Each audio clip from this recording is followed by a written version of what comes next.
Assalamualaikum warahmatullahi wabarakatuh. Sekali lagi kita bersama Ustaz Syarul Azim BCD untuk kita sama-sama berkongsi ilmu balaghah.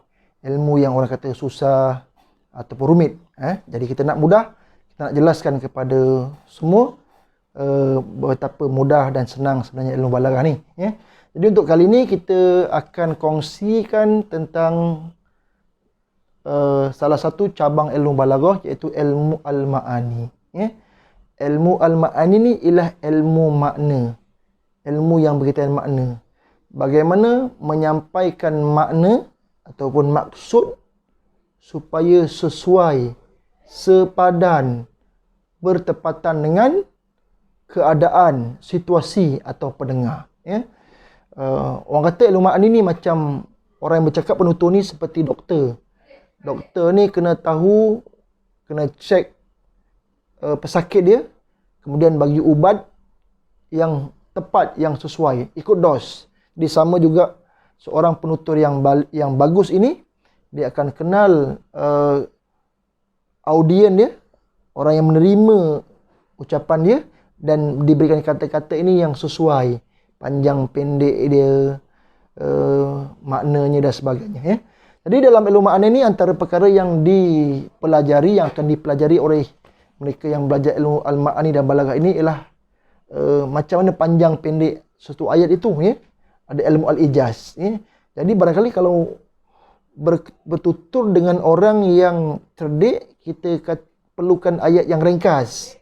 Mana kita gunakan cara al-ijaz. Kata yang ringkas cukup untuk bagi dia faham. Adapun bagi mungkin orang yang kurang cerdik, kita perlukan huraian yang panjang, maka namanya al-itnab. Jadi ada ilmu al-ijaz, ilmu al-inab, ilmu musawah. Musawah ni sama, cukup lah. Dos tu ngam-ngam dos tu namanya al-musawah. Selain tu dalam ilmu ma'ani juga kita akan belajar ilmu uslub. Uslub ni saya terjemah bahasa mudah jelas lah. Ialah ayat ataupun kata-kata atau ungkapan. Jadi dalam ilmu balaghah ni ada dipanggil uslub al-khabari, ada uslub al-insya'i. Uslub al-khabari ni saya sebut ayat penyata. Ayat penyata. Uslub al-khabari ialah ayat berita. Bila sebut berita ataupun kenyataan, dia ada elemen betul salah. Berita, kita dengar berita, kelab bola ni menang sekian, jadi kita boleh kata betul ke menang, betul ke salah. Jadi bila sebut al-khabari ni, kenyataan ini mesti ada elemen betul atau salah. Jadi macam mana nak tahu ayat tu ayat al-khabari tu? Kita tengok ayat yang jumlah ismiyah, jumlah fi'liyah yang biasa. Jumlah fi'liyah contoh yajtahidu Muhammad, Muhammad bersungguh-sungguh, ataupun jumlah fi'liyah Muhammad mujtahidun, Muhammad itu orang yang bersungguh-sungguh. Jadi bila simple ayat macam tu, kita akan tahu itu ialah ayat uslub al-khabari. Jadi apa? Bila sebut uslub al-khabari, automatik dalam kepala kita mesti ada kebarangkalian betul ataupun salah. Jadi dalam al-khabari ni kita akan belajar tentang ahwal al-mukhatab. Ahwal ni keadaan orang yang mendengar ayat itu. Jadi terbagi kepada 3 orang yang dengar ni. Pertama, orang yang memang clear, orang yang senang, orang yang mudah. Dia panggil khali az-zihn. Orang yang clear, cakap sekali dia akan percaya. Kita kata Muhammadun mujtahidun, Muhammad memang rajin. Itu betul. Dan dia tu percaya. Ini dipanggil orang pertama. Dan khobar itu dipanggil khobar ibtidai. Khobar yang memang khobar yang basic lah. Cakap berita yang basic, orang tu pun percaya. Adapun yang kedua ni, kategori yang kedua, orang yang dia masih ragu-ragu.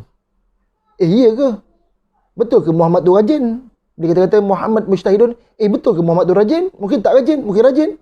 Orang macam ini dipanggil orang yang mukhatab dia mutaraddid, yang ragu-ragu. Maka khabar dia, ayat penyata itu kita kena tambah satu dos. Dipanggil adat taukid. Boleh tambah inna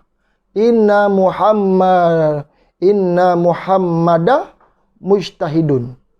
Sungguh Muhammad itu rajin. Kita kena tambah satu dos. Sebab dia ragu-ragu, kena tambah satu kata penegas. Adapun kategori yang ketiga ni, kita panggil orang yang engkar, orang yang mungkir. Dia kata, mana ada Muhammad rajin ni? Muhammad pemalas lah. Jadi orang macam ini kita kata sebagai orang yang mungkir, orang yang mengingkari berita yang kita nak beri kat dia, maka orang macam ni perlukan 2 atau lebih kata penegas, dan beritanya dipanggil berita tu ingkari.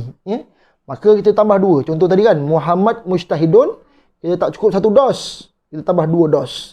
2 kata penegas. Jadi wallahi, demi Allah, inna, sesungguhnya, Muhammadah mujtahidun.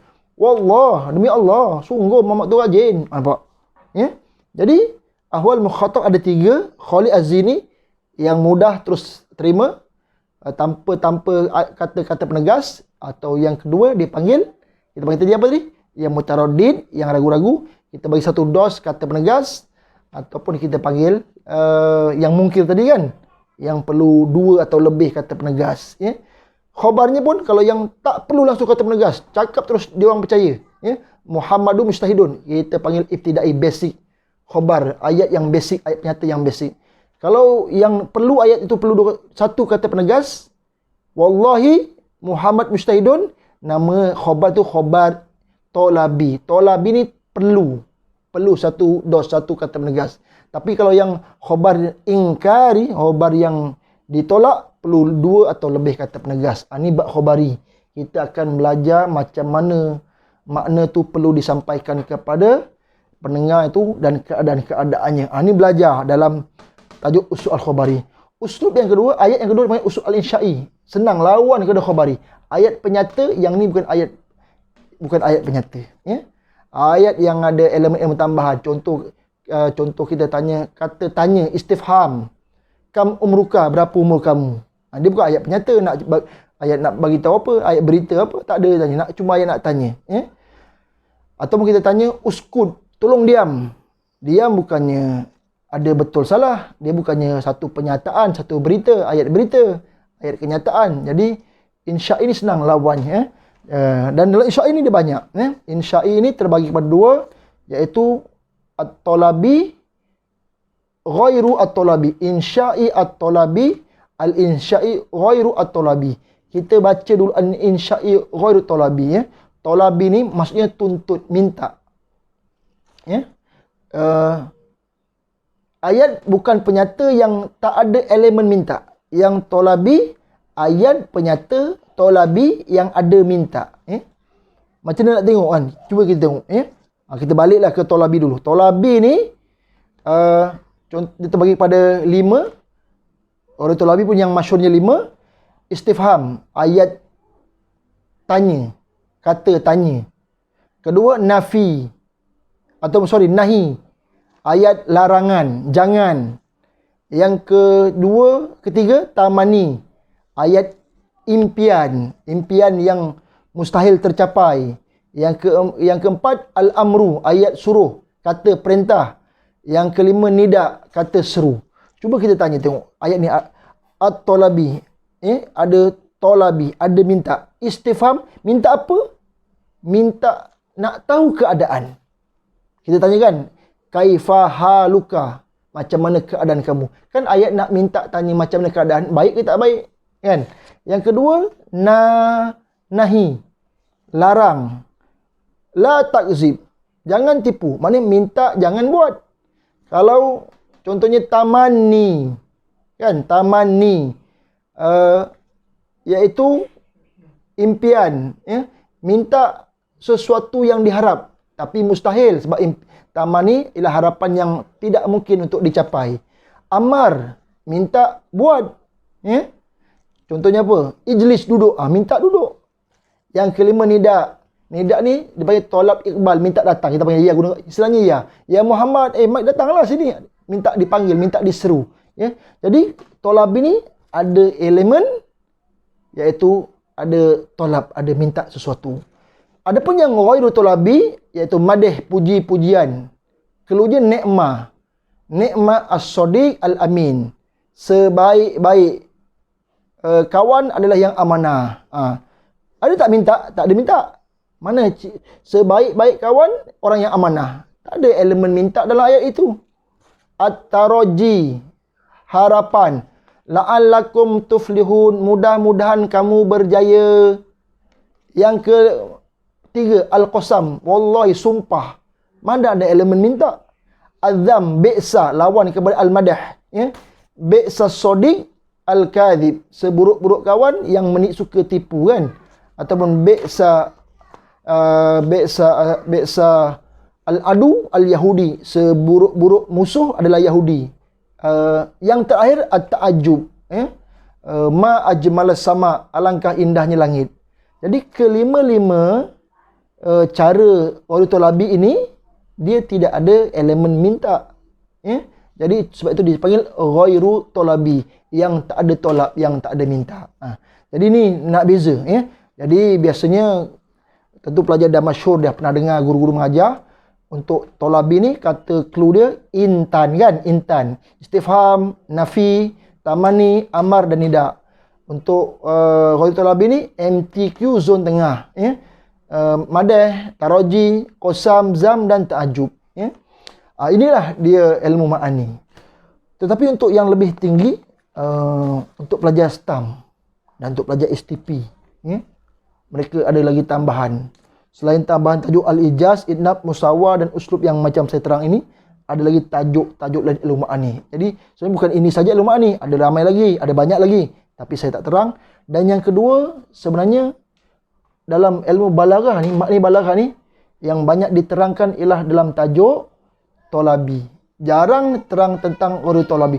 Sebab tolabi ini yang banyak elemen balaghah, Sebab ayat-ayat istifham ini dia bukan saja mengandungi makna biasa, tapi dia mengandungi makna lain.